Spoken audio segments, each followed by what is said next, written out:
Recording studio Medni चौकी लखीसराय। बोलो बोलो बजरंग बली की।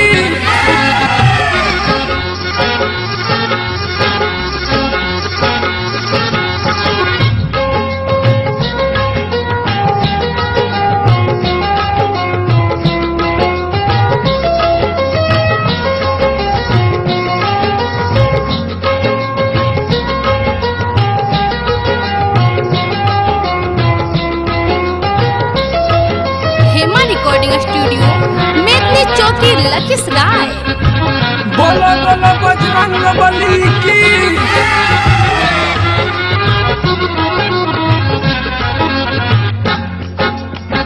दुनिया के करता धरता रउए बासगरो चर्चा रउए हई राम जी के शान।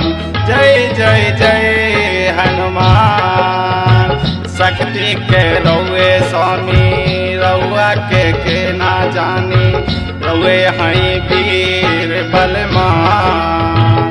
जय जय जय हनुमान दुनिया के करता धरता रउए बासगरो चर्चा रउए हई राम जी के शान। जय जय जय हनुमान।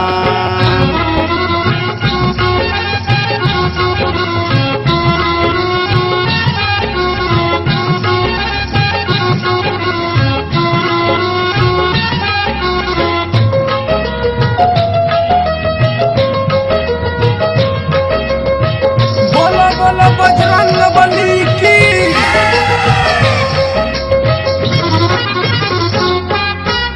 सीता मैया के बचवला रावण के मार गिरवला। सीता मैया के बचवला रावण के मार गिरवला। लक्ष्मण के जान बचवला संजीवनी तू ही लौला।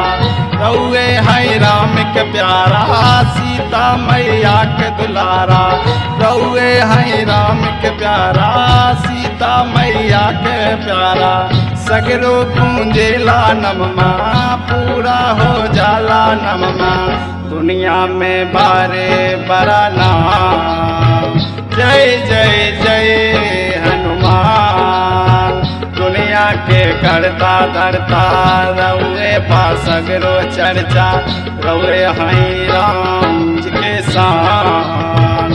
जय जय जय हनुमान।